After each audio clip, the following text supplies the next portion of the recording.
you all. Thank you very much for tuning in. Still recovering from man flu, so people listening on the podcast, my apologies. I don't normally sound like this. I'm normally a little bit less croaky, but I'm pleased to say, not for him, but for me, that my guest is equally as croaky this morning. And that guest is going to be Mr. Mike James, the endurance physio. Very excited to bring Mike to you. He's been making fantastic waves in all sorts of places that I've visited in the past, with conferences, online. He's at the running show. We're going to talk to him live from the running show at the NEC in Birmingham now. And I'm very much looking forward to you hearing about his personal experience with running and ultras and channel swimming and all sorts of things, Ironman and double Ironman, and also his experience as a physio, very much evidence driven. So without further ado, I'm going to give you a 3-second countdown to bring Mike in, and we will start chatting. Right, I think I'll get rid of that. Slide it along. Good morning, Michael. Morning, Matt. Can I call you Michael, or is that a bit too formal? No, my mother normally calls me, but you're welcome. Oh, shit. I've got to try not to do Welsh impressions and accents. I've got this thing where if I hear someone talking in accent, then I imitate it without wanting to. Do it. Go for it. Oh no, it's a nightmare. Even if I'm in Indian restaurants or Chinese takeaways, I don't know, and I just start applying in the accent. I don't know what it is. Something about my brain. So anyway, thanks so much for joining us. No probs. Pleasure. I followed you for a long time. I've listened to all your work. Followed these for so while, so it's a real privilege to be invited on. Well, I'm honoured that you grew a beard for this morning as well. I knew there was a reason to start growing it. For those on the podcast listening to the recording, you can't see Mike or myself, but well, let's just say it's testosterone fueled this morning. There is a lot of facial hair on the screens. This episode is not sponsored by Gillette. Actually, maybe we should start the first 5 minutes talking about grooming products. I mean, are you natural, or is there something in there? Is there a balm or an oil? Or no? Well, I've tried a few things. I went down a sort of oil for a while, and it may look a bit better, but I really don't like it. It feels I'm a real player. I spend my whole day fidgeting with my beard. Right. So I try to just get the hair dryer out in the morning, a bit like Teen Wolf. Give it a bit of a brush, and then spend my day playing with it. So no balm either. Have you tried balm? No, I haven't tried balm. That might be something. Will you see? Well, I haven't tried balm. I hope you're enjoying this, viewers. But we're just gonna have no balm. See, the thing I don't like oil either. But the thing about the balms, it smells nice, and you smell it during the day. Right, okay. And every time you do have that kind of beard stroke, you just get a little waft. Right. Brighton Beard Company, who don't actually sponsor this program yet, but Brighton Beard Company, yeah, they do some fantastic balms, and just gives you that little bit more control. The other question I'm going to ask you is that totally natural colour, or is it dyed a bit? Of course not. I was unfortunately blessed with the ginger gene, but just on my moustache. So you've got young'uns, haven't you? You've got toddlers. Yeah, six and three. My two boys. 6 and 3, 6 years. Yeah. Jeez, I was going to say I always blame my whiteness, the greyness in my beard on the fact my kids getting older. The older they get, the greyer it gets. But you've managed to avoid that. Oh no, yeah. Well, the first time I grew it, because I shaved this off at the wife's request for her 40th last year. We've all been there. Yeah, the first time I grew it, it was really long. And my 3-year-old, who was about 2 at the time, decided to just yank a big chunk of it out. So that put a bit more grey in it. But no, it's generally specials occasions, like in front of the cameras up here at the run show, tends to get a little bit darker for a few days. I did. I'm not going to lie. I'm a grown man. I'm. Just as you've admitted you hair dry your beard in the morning, I will admit that in the early days I ddid put a little bit of darkening on my beard because it was just maybe too old. But I don't bother now. I'm natural and proud. Yeah, that's right. Anyway, so I don't know. Maybe I'll edit that out of the podcast, or maybe not. Leave comments below if you're a beard person. You appreciate our little chat. But anyway, enough beard talk for the moment. Mike, yes, you're at the running show. Tell us about that. Yeah, so I'm here with one of my companies, Sports Injury Fix. We are hosting the treatment room. So we've brought just over a dozen therapists of all backgrounds. We've got some podiatrists, we've got some physios, some sports massage therapists, some sports rehabs, and we're providing treatment and advice to 36,000 runners who are spending the weekend coming up, walking, talking, shopping, running. So it's the second year the running show's been going, and we've been lucky enough to be attending for both years. So it is a fast and furious couple of days. But from a business point of view, it's fantastic. We get to mingle and network with a lot of the big influencers and players in the running world. But from a professional level, we get to chat to so many runners who've got so many interesting stories, help a lot of them, hopefully, because the interesting dynamic with it is I used to think before we first started, the clientele up here would be people who had a little niggle but didn't think it was bad enough to go and see someone about it, so they'd just come over for a bit of advice because it was readily available. But what it turns out is we tend to get the majority of people coming through who have been seen by a number of therapists, or one therapist for quite a long time, and they come over with a real guilty look on their face, going, "Any chance of a second opinion?" So yeah, it works well. It works well. So it's a good weekend to be involved with, and quite selfishly, on a personal level, you tend to shake hands and meet some people that you would never get the chance to meet yesterday. Yesterday alone, I spent some time chatting to Joe Pavey, to Marilyn Okoro, just guys that, you know, in a normal bloke like me in any walk of life would never get the chance to cross paths with that sort of person. So yeah, it's a really good weekend, and I think it starts the year nice. It's middle of Jan, and it sets the season off with a good footing, I think. Yeah, I mean, it's especially in these days where so much is done online. I mean, even we're talking online, so I mean, we're part of it. But yeah, there's a danger, I think, that you just miss that kind of face-to-face networking. Yeah. Events like this. I mean, it's at the NEC, isn't it, in Birmingham? Yeah, and it's moved into a much bigger hall, bigger arena than we had last year, and the scale of it has just exploded. Yeah, and it's baffled me because I remember probably as far back as 2003 or 4 going to the triathlon show and the bike shows, and the running show has just been a gap in the market for a long time. So I think it's really good. It's working really well. Yeah, because you've been there as well. You've done the Therapy Expo, haven't you? A few years, or yeah. This year I managed to get a speaking slot this year, or last November, which was really nice. The Sports Therapy Association invited me along to speak at theirs. So yeah, growing. You know, I've really only pushed my head above the parapet for about 18 months. So sometimes you have to just sit back and take stock that you don't think you've got much of a reach, and then you realize that people start saying hello to you and like, "Oh, I like the videos you do," and you just have to take stock that these things can grow way beyond. You sit in your house, or you sit in the gym and you film a little video and you throw it on the internet, hoping it helps a few people, and then you realize that it's had however many views, and loads of people have shared it across the world sometimes, and sometimes to be invited to some of these gigs, and you look at the speaker list, and I get a real case of imposter syndrome a lot of the time. Until you meet guys and then you sit to them, realize they're just good, normal people. They're very clever and they know what they're doing, and then they're experts in their fields. But actually, they're just like you or I anyway. So yeah, it was nice. It's good to be trying to help more people on a bigger scale, basically. I think that's really an important point you've made, and valuable for, well, not just therapists, but anybody in life, the whole imposter syndrome thing. Because I went through that massively myself. I think anybody who criticizes what they do, which is always a good thing, and criticize, of course, doesn't mean you just look at all the negative things. It means you just try and sit back and go, "Oh, what am I doing? Is this good? What am I saying?" You're going to get a bit of imposter syndrome, because you just feel that, oh, there's so much I don't know. There's so much that I need to evolve, and I don't deserve to treat this person. You come across people, runners, for example, who don't fit into the box, and what worked with the last person is not working with this one. And I think it's perfectly healthy to get a bit of imposter syndrome, but yeah, it can bring you down quite a lot, can't it? I think a lot of young therapists struggle with it, because, you know, you finish your course and you think you're going to know everything. And then your real wide world teaches you that, you know, learning starts now. And if you don't, if you can actually get people down and they leave the career, but it's a totally natural, humble thing to experience, I think.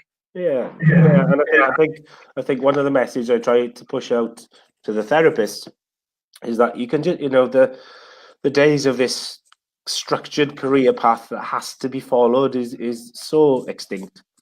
There's so many guys now who are just breaking out and following their own paths and their own sort of intentions, and you can still, as long as what you do when you're with people is the right things, then there's no template anymore, really. You could argue that there are people, obviously, on social media who've been around a lot longer than I, who are maybe setting a bit of a path for others to follow. Certainly, I probably make less mistakes than I might have a couple of years ago, because I have got reference points that I look at, the likes of yourself. Jack Chew is a big one I like listening to and watching how he works. All the big players, Tom, Ben Cormack, Greg Lehman, when he pops his head up. Those guys just give you a good way of, okay, I see the pitches and the way to approach this that is probably going to be more successful than other ways. And it's easier to follow those. Yeah, definitely. I mean, the list you've mentioned is a classic list which I give to people on my workshops and courses, therapists more so than runners. But it's tricky because I don't want to set people up with kind of gurus or put people on pedestals. And like you said, sometimes, reading stuff by Ben and Greg, and there is a danger of putting them up as gurus. We've had the advantage, of meeting these people in person, and then you realise they're just normal people. Yeah. I think I almost categorize those guys into they're almost like an inverted guru, because their guru comes from the fact that they're not pushing a mantra. The mantra is there is no mantra. And therefore it is quite easy guru to follow, because I'm not being sucked into something. It doesn't feel cultish. It doesn't feel that there's a method someone's trying to push or a gimmick someone's trying to push. It's just, no, this is a thought process or an approach that is far removed from the traditional ones that have become a little bit outdated, and therefore that they do work quite well as a guru, and I feel very comfortable pushing people. You're one of them. You're someone that I push people towards. You still there, Matt? Yeah. Just choking up a bit. Something in my eye, mate. Just a bit of dust. There we go. It's still gone. Oh, can you hear me? Okay, we've got a little interruption. I don't think Mike can actually hear me at the moment. Just checking Mike's back. Mike, you back? Yeah, I am. Yeah, I'm here. Yes. Thank you for that. Thank you for being with us. We only lost 363 viewers, so it's not too bad. We'll get them back. They'll come back. The good news is we've still got Rob Tyre watching. I know, yeah. He's just happy about the Teen World preference. Did you see that? Can you see the comments? Okay. Good. I'm glad you're back, mate. Don't worry, I've just filled in the time with some guests you've got coming up. So anyway, right. Well, let's not waste more time. Let's hear about your story, because it's fascinating. Where do we start? Let's start. What was your first kind of distance running experience? So my sporting background starts with football, and most of my success on the football field just comes from fitness. Once I started climbing up the technical ladder, I soon got found out. And most of the fitness used to just come from running. So from probably 14 or 15, I would just start hitting the roads. And this would have been late 80s, early 90s. Science wasn't what it was now, and it was a case of you put your shoes on and you just went for a run. And one of the guys in the football team was the only guy that I knew in my town who ran marathons. So it must have been 93 or 94. I was less than 18, and did my first marathon. So and I mean, I didn't even really change my training for it. It was just I could probably do this. I think I was probably 11.5 stone wet. So yeah, and I always had the bug for running. It just gave me the buzz that other things didn't. Those were the days that I could actually run quite fast.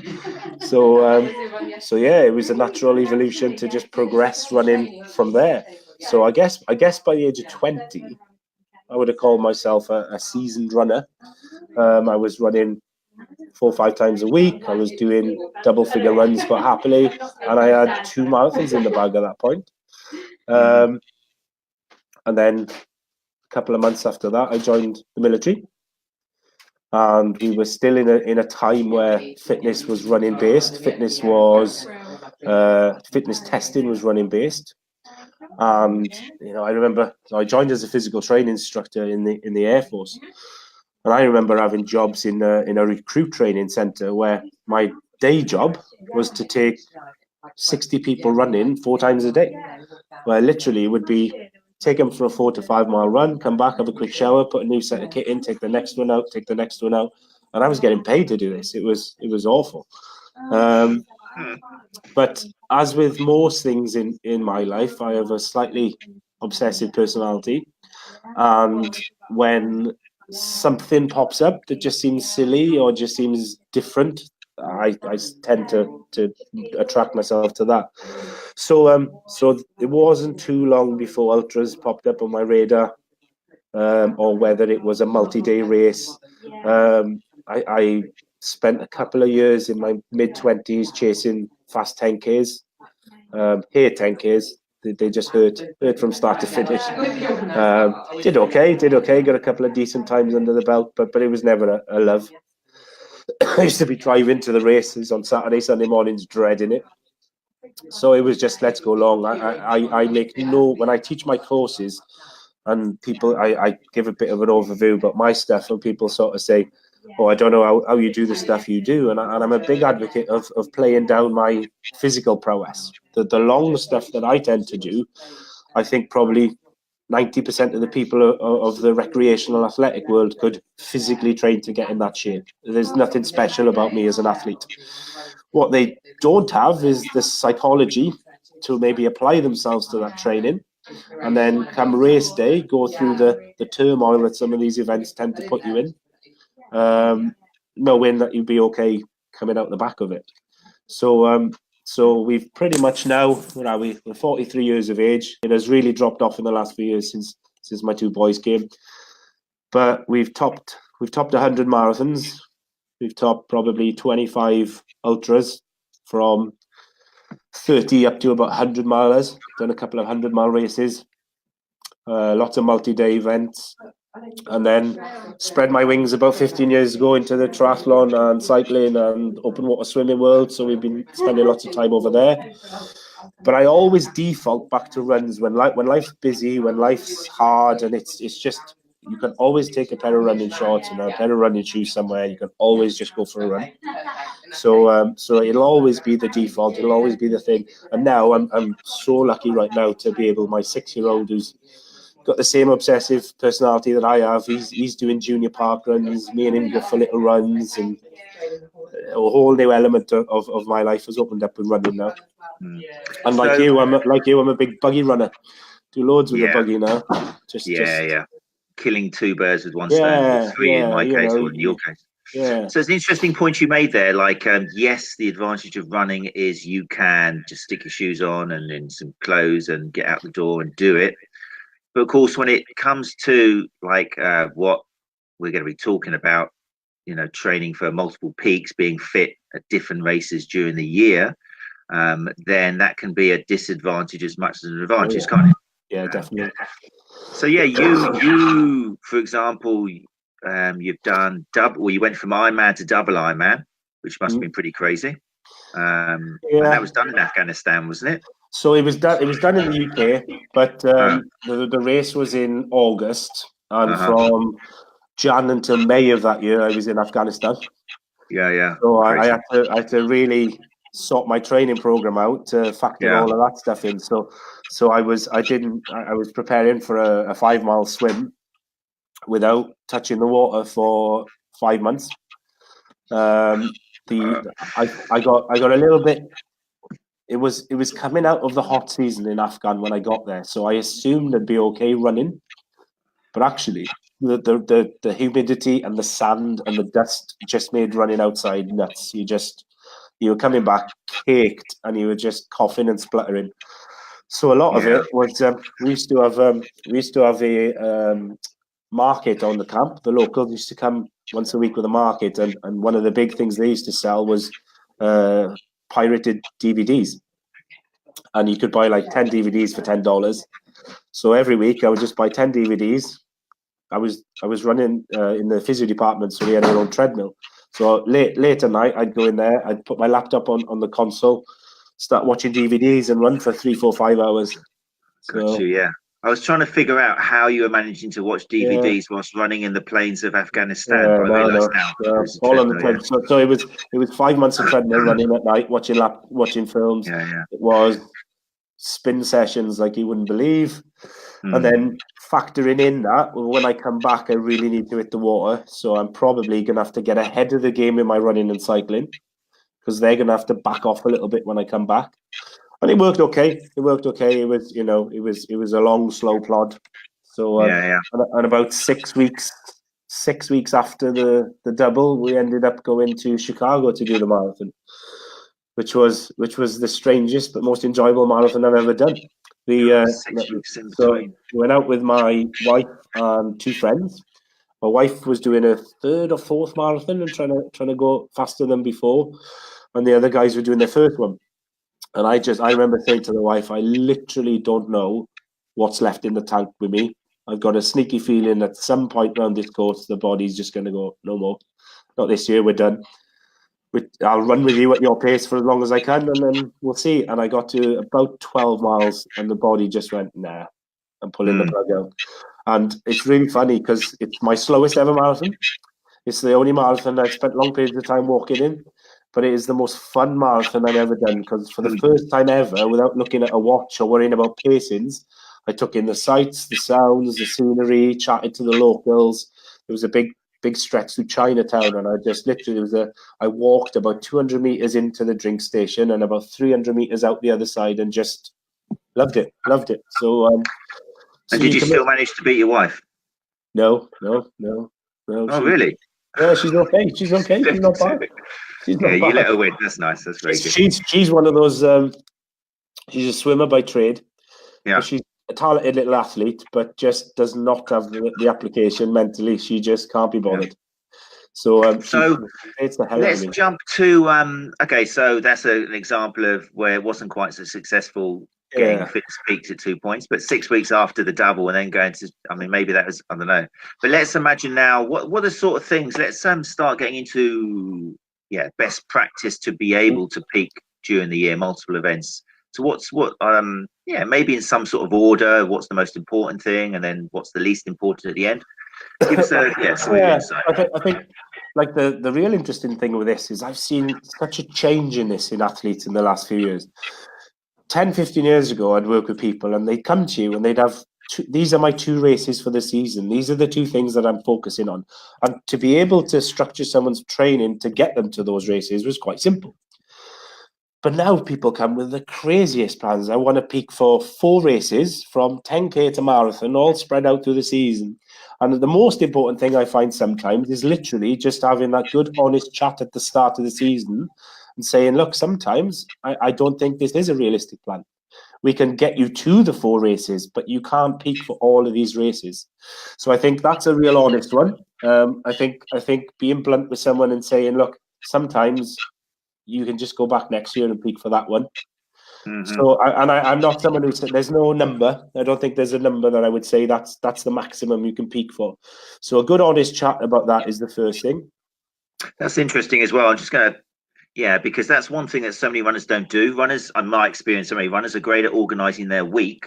So kind of like microcycles. So I'm going to do my long run, my hill runs. I'm going to do my tempo runs. They might be good at periodizing, maybe kind of a 6-week strength workout as well. But very few of them actually look ahead at the year, do they? And kind of think, right, which are my A races? If anything, it's just online, Facebook. New race, click it, and they want to do great at all of them. And like the population that I see, the big problems with are the 45 to 55 years. They've got lots of disposable income. The kids are a little bit more independent, and they just throw themselves into it. So these guys can afford to book a flight to somewhere to do a major marathon, then go and do another one, and then do something else, and they have far less limitations than some of the guys have, and it turns into a nightmare. And then I hate doing it, but some of them they have such a passion for it. To try and curb someone's passion sometimes really gets me in the gut. But you can't train hard for everything. I think I'm a big fan of sitting down with them and saying, right, what's your A races? And they'll name the couple of races, and I'll say, okay, we're going to try to get you to all of those to peak for all of them. But let's just take a second and say, if the poo hits the fan, which is the big one? Which is the one that you really want to have that achievement of this year?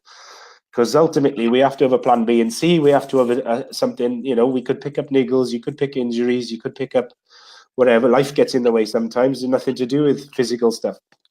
And we do have those. So it's a rigid but flexible plan. That's the first thing. There's an honest sort of conversation about the physical and mental requirements, both for achieving the training and the goals, but the recovery side. When you're training hard and you're trying to peak for a race, and then you want to try and come down a little bit and peak back up for another race, there's as much mental, psychological recovery that's needed, because it's hard. It's hard to train and it's hard to commit to these programs. There's a gang of us sharing a big house this week, and one of the guys has gone out and done a run both mornings, and it's not been nice. It's not been pleasant, but he's gone out and he's gone out. And if he's going to peak for a race and then recover to go again, he needs to switch his brain off from that stuff. But I think when it comes then to the actual strategies to get you to the race, I tend to work off one of two. And the big decisions that I always go for are basically is, what is the time scale between your 2 A races? So if you're looking at 2 A races that are around 6 weeks apart, then I'm a big fan of more of a maintenance strategy. So we will take you through a 12 to 24 week, depending on the athlete, depending on where they're at and the timescales they're at.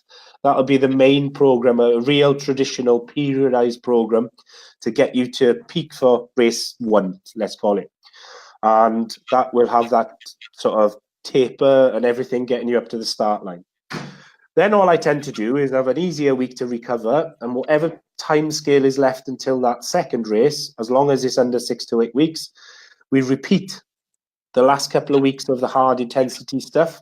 And that just allows us to stay sharp. It keeps a bounce in our legs, and it keeps us with low volume, high intensity work, and just keeping up that ability. Now that varies on the race distance. Obviously, if you were going for some sort of 10K series, then that would be much more as far as intensity and speed. But if you're looking for duplicating marathons, it would be tailored slightly for that. The caution you have to have with that approach is that it is hard and it's fatiguing. So if you try to go more than about 8 weeks on a strategy of that, you're going to bring in a lot of fatigue and potentially of issues. So that has to be really outlined with the program there. Then I just switch the other one, that if we're talking more of a sort of an 8 to 12 week period until the next one, or longer, and you see that sometimes. I see guys looking to do maybe London, and then they're looking to rebuild again for something in September, October, later on in the season. That's a very straightforward one for me. We'll take you through your 16 to 20 week program. Everything will be traditional as it was for the first strategy. Then you'll have a recovery week after your race, and then all we tend to do is we go back to about halfway through the program, and we just repeat. We just rebuild back up from that one. It factors in recovery, it factors in sort of downtime, and it just builds you back up.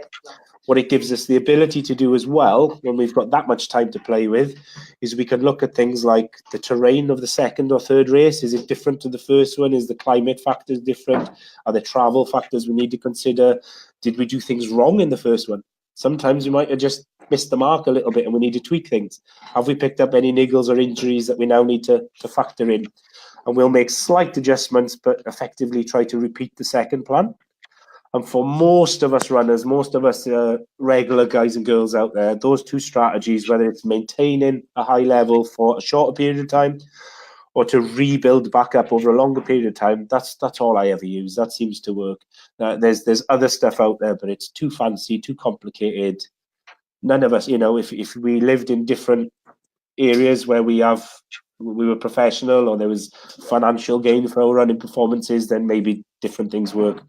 But I think for most of us, that's the Joe and Jane averages. Those 2 work more than well. Okay, yeah, that's all great advice. And how about, because sometimes we know that For example, strength changes are going to take maybe at least 4 weeks to set in.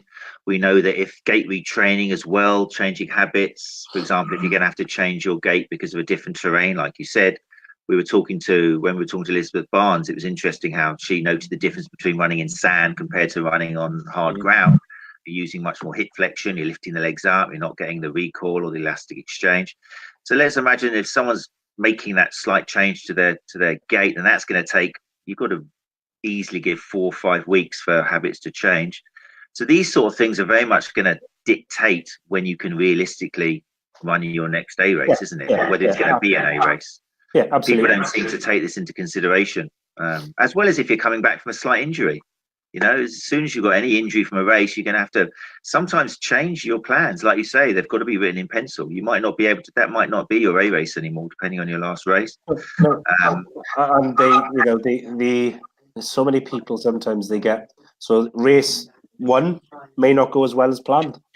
And then they just lose the control to their programs. And when you're asking them to do those things, those factors to change, they just start squeezing on miles behind your back. They just start squeezing on speed behind your back and just, deviating slightly. So hopefully, I think you tend to get, I've been quite lucky. I tend to get people coming to me rather than me looking for people to work with. And I profit a lot of the time because perhaps they've made mistakes with others in the past. So I do get people who come to me generally that are ready to listen. So I'm not. I know where that puts me on the spectrum. It doesn't get me carried away that there's anything special about what I do. I think I use my mistakes a lot of the time. I often tell my stories and anecdotes of when I've got it wrong, which has been plenty of times. Even in races that have been a success for me personally, there's plenty of things I know I did wrong or would change next time. And I think it's key to say that to those people. But there's the beauty of this, we're not brain surgeons, we're not rocket scientists. We have a margin for error. We have a fudge factor that we can dip into and use liberally to make these adjustments. So yeah, those factors are things that you need to push. But I find the worst thing you can do is just drop these things on people, drop them suddenly on stuff.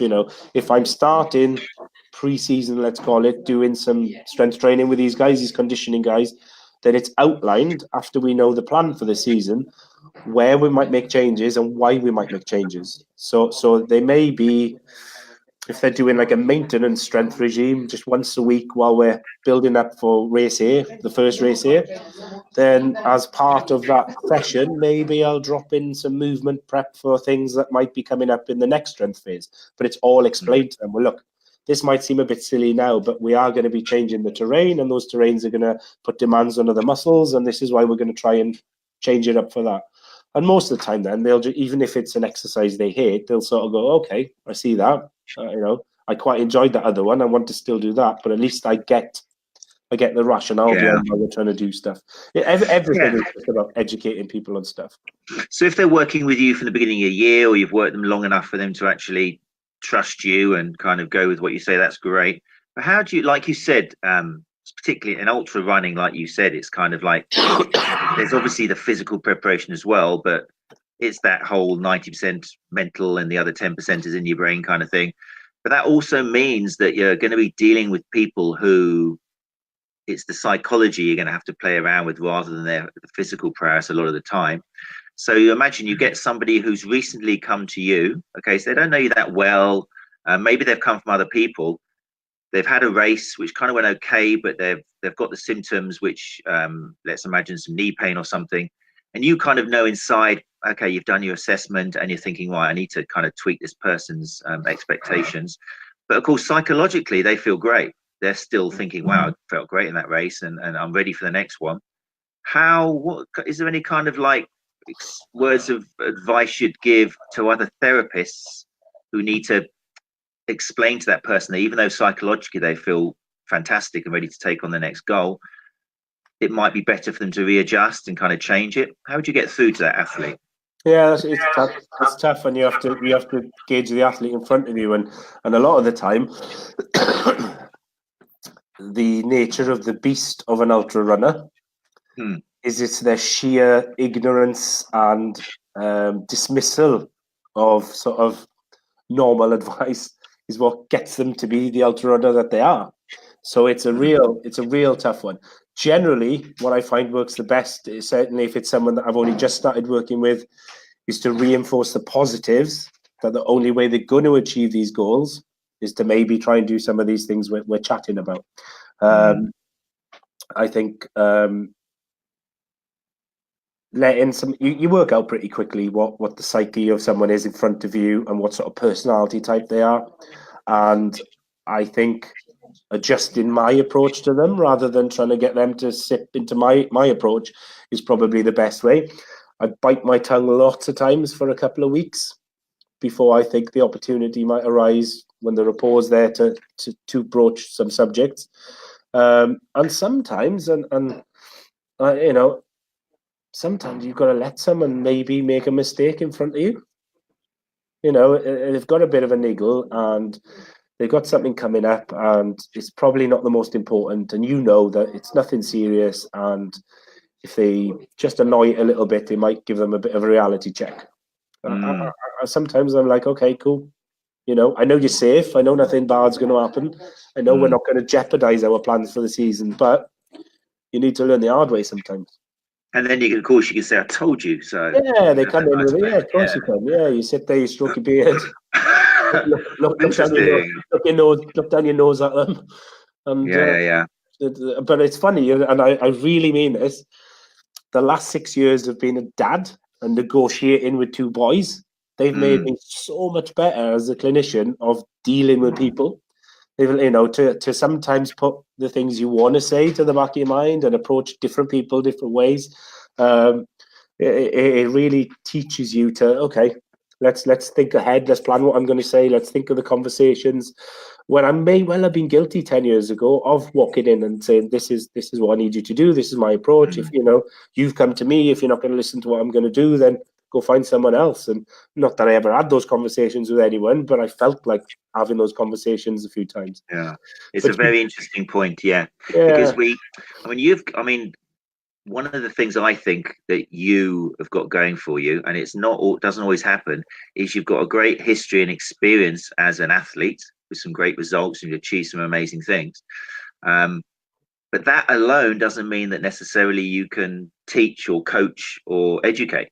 Nope. You know, and I think too often in this society, particularly with runners, they'll go to the person who's achieved the best, who's the best runner in the club, and they'll use them for advice. And that person might have all the experience in the world, but if they can't convey it to the runner in front of them, if they can't educate in the right way, like you said, compared to bringing up a child, really, to being able to adjust, then that they haven't got the complete package. And then you might have someone who's a great coach and they've got all that empathy and those skills and communication skills, especially in the world of ultra running. If they haven't got that experience of having actually fought a few battles, made a few mistakes, won a few trophies, then again, the runner's less likely to be convinced all the skills they might have in the world. So someone in your position who's got the best of both, you know, I think that's very strong, very powerful. Yeah, it helps. I know when I've got a little clinic at home, and if athletes come in to chat to me, you know, you can have, not that I do, but you can have all the certificates in the world on the wall to show what qualifications you got.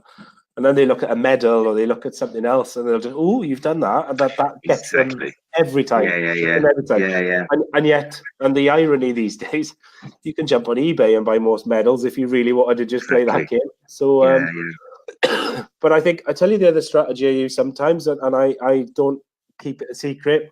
Telling a little white lie sometimes works well. Making up a fictitious patient that's done something or hasn't done something in the past, which may just be, you know, well, I worked with this guy once and he had this problem that you've got, and, you know, he was doing this as well, and it ended up costing him his race. We had to make a complete different, oh, right, okay.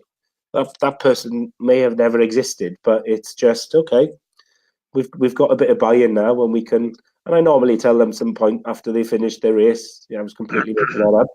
But yeah, I think exploiting is a bit of a hard word, but exploiting them in a positive way for them to achieve their aims, and trying to just I think it's pointing them in a direction and supporting them through, rather than trying to be too rigid with them, is the best approach. These guys and girls, especially the ultra runners, they're gonna do it regardless of if you're supporting them or not. So sometimes is what's the path of less evil that I can help navigate them down? What are the little strategies that I can do with these guys to try and just get them to the start line? And get them to the start line with as few niggles and as recovered and as ready to go as possible. They do tend to have a attitude and personality that they're only really happy when they've got a couple of niggles. Some of them, unless something's in, it doesn't. I'm not training hard enough. I've not done enough. I've not run far enough. So there's that to deal with sometimes. But actually, that can be the little break that you use as well sometimes on them to say, okay, we'll manage you through with this. But I think the key thing I always say, and if there's therapists watching it, is there's too many guys out there who will be negative to athletes, to say, no, you can't make that race. You're not going to do this. It's all about just saying to them, okay, yeah, we can get you there. We may need to reset our goals or our aims, or we may need to do A, B, or C to get you there. But we can get you there. And maybe afterwards, it's a case of, for now, we're patching you up, getting you to the start line. And afterwards, there's some fundamental things we need to change about the way you're doing things to make improvements and to fix things, for want of a better word. But they just they want someone to support them. They don't want someone to restrict them or stop them or be the anchor that is the limiting factor in their progress. And when you've got a population in front of you like that, that's all you can do with them. That's all you can do with them is just support them. Interesting. Something I'd like to ask you as well, because I struggle with it sometimes myself, is obviously, again, when we're dealing with somebody who's going to run 100 miles, for them, it's very easy to confuse pain with effort. And obviously, they're continuously battling with demons in their heads telling them to stop. There's some of them probably are hallucinating. Literally, the amount of runners I talk to who are doing some of the 100 milers, and they imagine they've got Dracula's bats behind them or snakes all over the floor trying to slow them down. It's crazy stuff. It makes it difficult for them to tell the difference between when it's a pain in their body they need to not worry about, but actually realize, right, something's not quite working here. I need to sort that out in between preparation, or whether it's just, fatigue or mental kind of like negativity. When it comes to quantifying pain, we've got the kind of 1 to 10 kind of thing. Can you number it? A lot of particularly extreme athletes, that makes it very difficult to quantify 1 to 10 pain, because they're used to running in what they would regard as 10 pain, especially towards the end of the race. So how do you help a runner, maybe someone who's listening, tell the difference between beating effort, beating just negative thoughts, and actually realizing that something's not quite right and you need to do something different in preparation for your next race? Yeah, I think generally they know.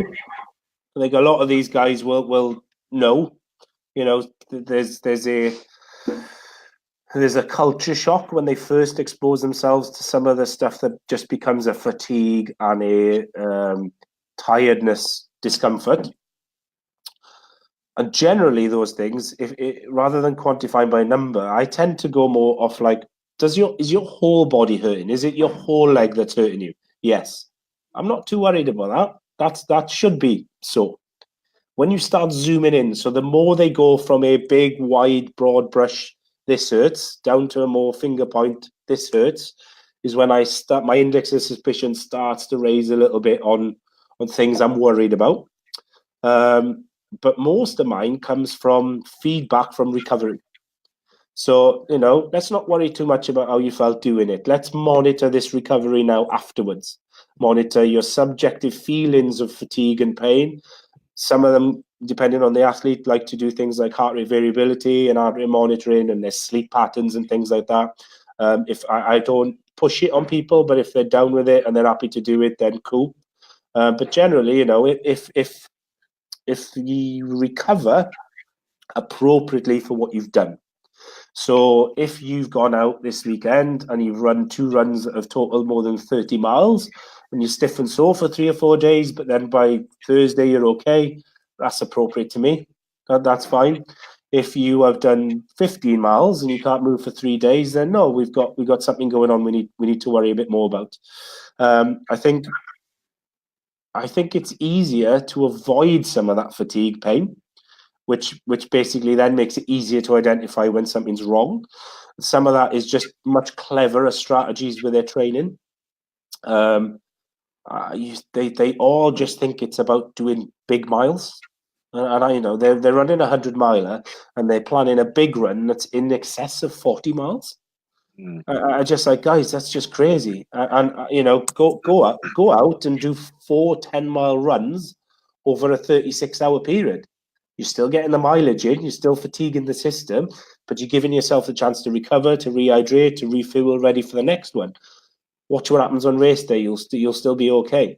And I remember I've used some strategies. I did one for my last 100-miler where I ran. So I went out on a Saturday morning and I ran for an hour and I stopped for an hour.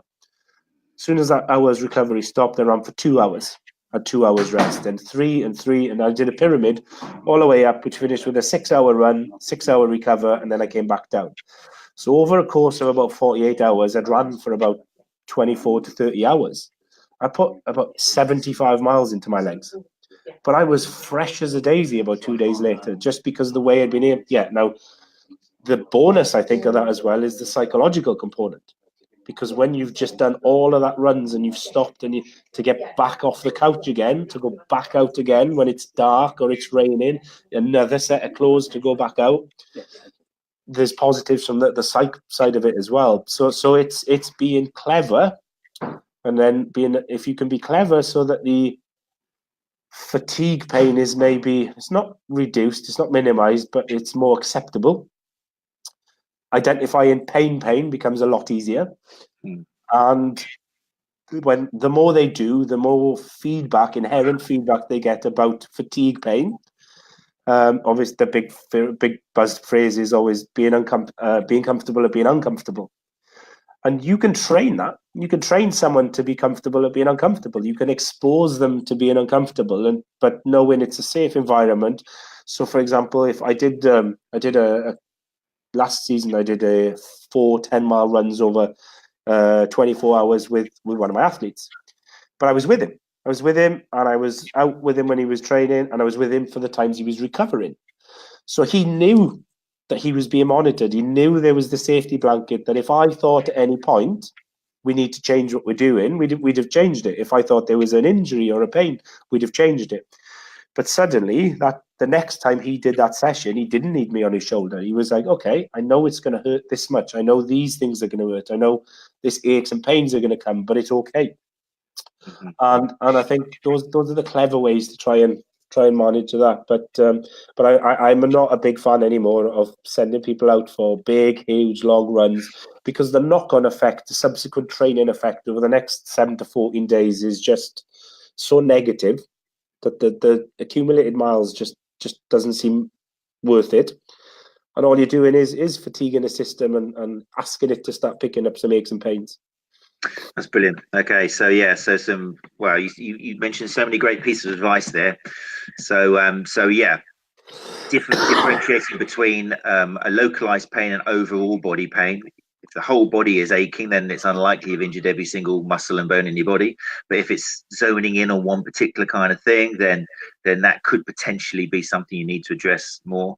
Big thing about the long runs. A lot of athletes don't realize that you don't have to stick one huge long run in for your training. You can split it up like you did. I think that's going to become a popular workout. Run for an hour, off for an hour, run for 2 hours, off for 2 hours. Write it in a postcard for your experiences practicing with that one. And then also, whether your recovery is what you'd expect from what you've just done. That's a really, really, really valuable piece one as well. I was going to say, when you were mentioning that, I had a great question lined up, but now I've just forgotten it. No, it's gone. Anyway,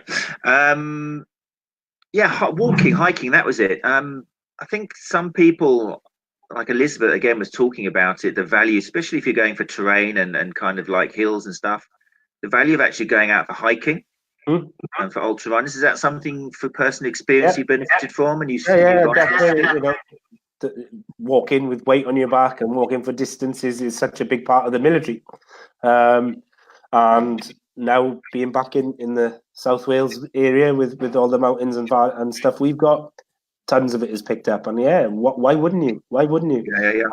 Go out, and even if you can explicitly go out for a long hike, or you could walk run. You know, just turn it into that. Ultimately, it's force and stress and miles through the joints and the body and muscles is a number. It's just a statistic at the end of the day.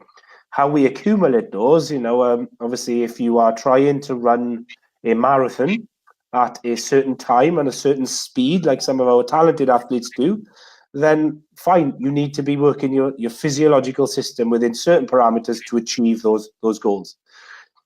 But very few people, once you step up to long stuff, worry about that stuff. It is here's the start, there's the finish, I need to get to the end. And even in something like a 100-miler, most people are trying to get under 20 hours. But to get under 20 hours isn't a ridiculous physiological feat. You're still only talking 10-minute miling-ish to get around. It's a case of just keep going. So if I encourage someone to add some miles on, and again, it might be someone who's they've done a lot. They were planning 2 runs over the weekend, but they're a little bit fatigued from the first run, more fatigued than we were planning on them being. Well, let's send you out for a 4-hour, 5-hour walk maybe the next day. It's still your cardio system is still working, your muscular system is still working, and you're getting recovery working at the same time. So and if any of the long runs involve trails, that it's a safe way as well to start customizing the body to that terrain. And I'm conscious of time now, but one thing I'd like to hear from you is you've given some great advice, and we know the research kind of shows that most injury and or pain is due to inappropriate loading, like you've mentioned, inappropriate training habits. So a lot of the ways we can help athletes is by looking, as you've said, at their training habits and tweaking them and changing them. That's going to cover kind of 80% in theory of issues. There's obviously that other 20%, which I find a lot of runners spend too much time in and they neglect the 80% of training habits. But what, in your experience, are some of the areas that runners spend too much time worrying about or trying to do with their spare time, thinking it's going to give them a better performance or less susceptibility to injury? What are some of the things which runners shouldn't be spending so much time on? Maybe because they've read wrong information. Well, you know, for regular viewers, this is not going to be a surprise to anyone. Stretching. You know, I have it's there's very few things that I'm a fascist on, but I'm a fascist on stretching. The peddling of it is just unbelievable. Now, as I say on a lot of the courses I teach and on other things I've chatted on, I don't have an issue with stretching if you're doing everything else first. If you're doing all the right stuff first and you think stretching is going to go and help you, particularly obviously static stretching we're chatting about, then fine, go and do it. But they are passionately ingrained normally into I must stretch. And actually, you know, sometimes it's easier than others, but to push the message of those tight muscles aren't really tight, they're just fatigued. And a couple of times you can just show some simple ways of muscle length testing to reinforce that to them. But the stretching one is a big one because we are all limited for time. And if you're telling me you haven't got time to do the more important stuff like the strength work, then let's use the time you have got much better. Again, the second one is another one that shouldn't be a surprise to anyone. It's footwear. I'm not, you know, there's enough people been on chatting all the great advice about the types of footwear and what we should do in. But for the guys out there looking at doing it, just buy a few pairs of shoes, middle priced, middle range, all different types, and just wear different ones every time you go out. And don't sweat, will this shoe make me better? Will this shoe make me better? No, it's not going to make a difference. Go out and do the right things, the big things first. They're probably the big two. And then the third one sometimes, there's been a shift, I've seen a sea change almost in people who had no care or concern regarding nutrition to a ridiculous over concern They micromanage everything that goes in their mouths and everything that goes in their bodies. And as long as you're eating regular meals and you're eating healthy and you're drinking fluids and recovering, you'll be fine. You know, they're weighing out the foods that they're eating, and they're calorie counting, and they're falling for all these gimmicks and all these products that are out there. Guys, you know, when I was training for long stuff, just lock the fridge, because when I'm getting in, whatever's in front of me is getting eaten. My body is good. My body, I trust enough to tell me what it needs to recover. I shared on the Facebook page the other day, I shared a little slide which has been around a while now about the study that showed the absorption rates of normally consumed drinks, and how milk was always quite good for absorbing into the system. And you ask people who've known me since the 90s, when I came home from a long run, rain or shine, the first thing I would do is go to the fridge, grab milk, and just neck a load of milk. I don't know, it was never a conscious decision. It's just my body telling me it fancies some milk. Sometimes I'll come back for long runs, and my body wants a real full-fat Coke. And it's just wanting me to start just giving some things to it there. So just don't sweat the food stuff. Just eat well, eat regularly, make sure you're eating enough. I've never seen an ultra runner put weight on it in a training program. So those would be my big three: the food, the shoes, and the stretches. Yeah, that's brilliant. And I think you make a great point. I mean, I'm still trying to find a guest. I'm conscious. I love hearing you saying that stuff, because obviously it's my confirmation bias in that. But I'm conscious. I don't want to just have guests who I know are going to I like things which I'm not a fan of or I can discuss, but I've yet to find a guest who I could have on who could talk to me about the benefits of devoting so much time to stretching. I don't mean to come across as a fascist with stretching, but it's like you say, if you're doing everything else, it's the whole pyramid analogy. If you're looking at your training, okay, and you're not overtraining and overloading, if you're looking at your strength abilities, are your tissues strong enough to handle the load you're expecting them to undergo? If you're looking at these, if you're looking at maybe your running form, okay, are you running in a certain way which is unnecessarily putting too much stress, for example, on the calves and that? If that's covered, then fantastic. Then you can look at, well, obviously nutrition is going to be quite high up there as well, but definitely things like the footwear, things like weighing out the food, things like stretching, mobility and stuff. That's fine, you can do it, but I think gents like us will step in if we see that you're spending too much time on this and you're neglecting the evidence-based stuff, which we know from research is probably the reason why you are fatiguing or getting injured or suffering. But I've still got to find someone online who Greg Lehman once tried to explain to me, but it was in a pub and it involved pens and napkins, about how stretching does in some way help with the elastic return from that. But it was like, oh, it's just, well, first it was Greg. One strategy that works well with ultra runners when it comes to the stretching debate is the moderate range of movement that these guys are going through when they're shuffling along. You're shuffling along for 100 miles. You're not going anywhere near even close to end range. They're like, guys, look, why do you think that's a limiting factor? So it's quite easy sometimes to break these down. But what the problem is, we're fighting this tide of major sports manufacturers and retailers that are spent, you know, you, I, and others jump on something like this and spread our message across. But these guys are plowing billions of dollars into pushing a different message out, and they've been doing it for a long time. And so how often are you doing in the swan pose then? Is it something you do regularly in the mornings, or only Saturday mornings for an hour? Every Saturday morning I'm doing a swan pose while I'm letting the beer die dry. It's an interesting one because I mean, I do, for example, for people who think I'm totally against stretching, I send a lot of people, especially guys, to yoga. Yep. But it's not so they can reach a huge range of motion. It's so they can learn how to move from one position to the other. And the yoga teachers who I kind of recommend are teachers and instructors who are not teaching you that the end goal is not to get into as far range as possible. It's being able to smoothly move from one position to another, to have control, to own that movement, to be able to breathe, to relax, to have conscience of your body. So it's not chucking stretching out completely. It's just looking at why you're stretching, what you're trying to achieve through it. And personally, I'd get rid of the word stretching. I don't like it. It's moving, you know, the whole idea stretching. And then people talk about dynamic stretching. For me, that's not stretching. No. You're just moving.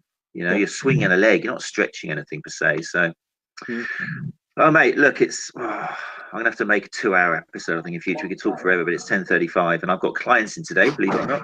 Wow. But okay, so thank you so much for that. I want to anything coming up. What have you got coming up physically? First of all, have you got? I believe you've got some other challenges you're lining up. Yeah. So 2019, first year ever. I'm taking a year off.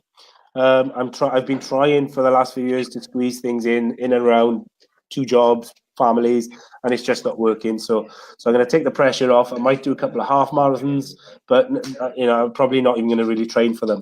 But the big one, my wife and I were both military. We spent the best part of 20 years living away, and we were glad last year we were lucky enough to move back to Wales. So one thing that I'm quite keen to do is celebrate being back in Wales. And since I left, we've built a coastal path that goes right round the perimeter of Wales and joins onto the Offers Dyke Trail coming down. And the whole course right round is 1,027 miles. I 2020 it's penciled in. It may be 2021 perhaps, but I've entitled it the Dragon Run, and I'm going to try and bash that out solo. It'll be 38 marathons in 38 days or less. That's the big one. When we're talking about contingency plans, there's options. So let's say that doesn't look like it's going to happen, then you could run point to point, north to south, the 2 furthest points away. But that's the big one. That's the plan there. So this is a route that you've devised. Well, it's the combination of 2 routes. It's been done by a couple of people. A handful of people have probably done it in the last. But it's not an official event yet. No. It's just going to be me. So that's your name on the screen. So yeah, that'll be me. So that could be appearing maybe as a regular event if it goes well. Maybe. Yeah. And then, to be honest, what I've not done for 6-7 years now is any triathlon stuff. I think after that, it's probably time to dust the bike off, and got a few unfinished business there. I do fancy a triple Ironman. There's the fabled Decker Ironman out in Mexico, which is another one that I fancy. It might be that I'm on to wife number 3 if I enter that one, but we'll see. We'll see. So that's the main plans. But other than that, right now it's just about work. Endurance physio for the last 12 months has exploded. It's grown way beyond any. I didn't have an expectation, but it's gone so much bigger than I hoped it had. It's managed to grow the teaching side of it, which is my passion. I love standing in front of people, whether they're therapists or athletes, and helping them with the knowledge that I know. I like to try and blend the practical experience of what I've been through with the evidence base of, look, this is the honest advice of where we're at right now, and an honest take on it all. So I'm trying to push that, get some more teaching there. And now the day job has been handed in, and Sports Injury Fix, which I'm a director of, will be a full-time role. That'll be the 9-to-5 role now, trying to grow our website. We're going to be launching an online booking and electronic note system in the next couple of months. So all things exciting moving forward. And in the back of all of that, at all the time, there'll be a small little client base that I'm treating and training and working with. I've been able to take that where I can give them an hour or so of my time every time. I'm not in that sausage factory, 1 in, 1 out sort of lifestyle anymore. So much more quality and quantity. I think that's becoming quite a common route now for people who have realised that much of treatment or therapy, whatever word you want to use, is about education. Because we do that in clinic, but to really reach the masses, like you're doing, teaching, putting information out of line. So I'm the same. I went down about, I can't remember how long ago now, just to 2 days in clinic. And like you said, really, it's a case of people finding me now. And it is going to be people who've seen other people maybe not getting the results. And then hopefully they come to me, and I put an end to that kind of hot potato thing of them running around. And then, it gives us time to hopefully, change the world in another way. That's what we're trying to do. Listen, Mike, well, thank you so much for coming on. Thank you so much for inviting me.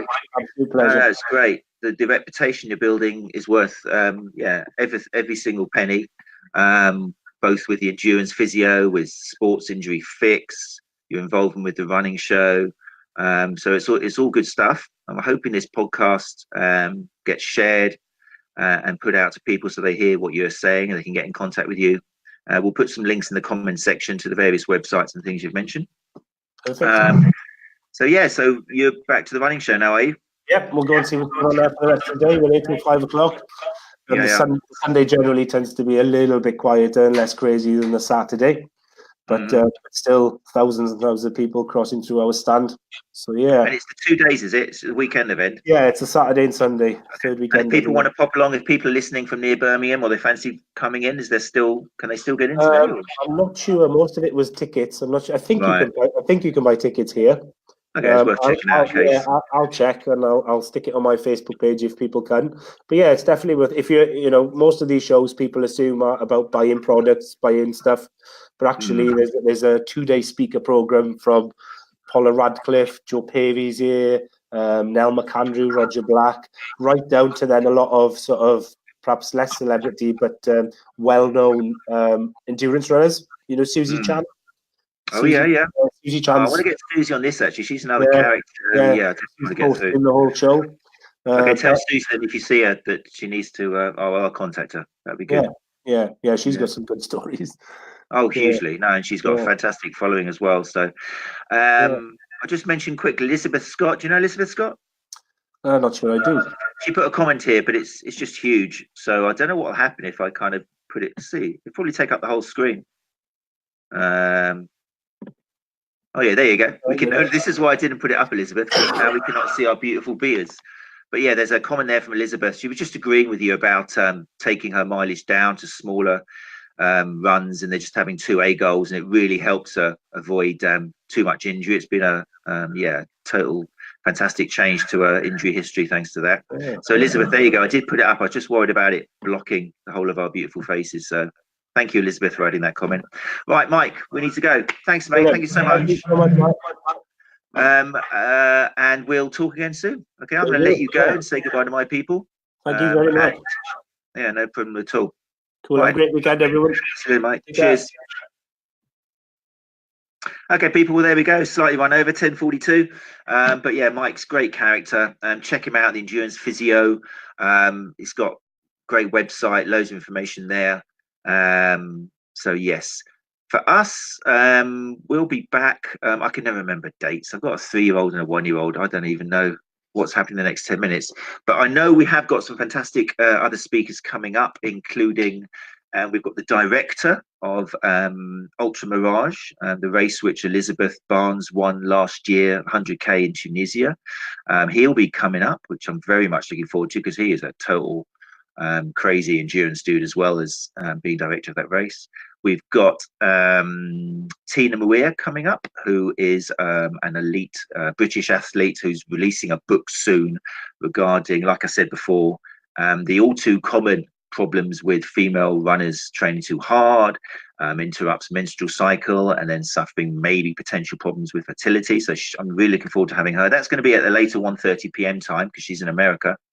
And seeing how that goes, we may change it to 1:30 p.m. We'll see. We've also got who else is coming up? We got Chris Kitson, fantastic osteopath and strength and conditioning coach. We're going to have Danielle Peters coming up, who is, as I say, a martial arts based, but also very much involved in the running scene and a runner herself. Loads coming up.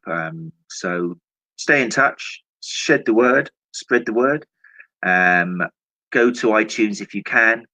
Put some reviews, put some stars. It just helps us raise the rankings. Let's look at the camera for this. Please leave us some reviews, leave us some stars, because it's the only way we reach more runners, which is all we want to do. Anyway, I'm in clinic now. So without further ado, I'll say goodbye. Thank you very much for your continued support. We're going to have a dedicated webpage coming out very soon. So watch our social media. We're kind of shifting over from Sport Injury Mat to RunChatLive.com. which is taking up so much time, but that's going to be a new, fantastic, packed website for you to look out for. So yeah, we'll let you know. Thanks again for watching, or thanks again for listening, if this is the podcast you're listening to, and we'll see you again. My name is Matt Phillips, and you've been listening to Run Chat Live.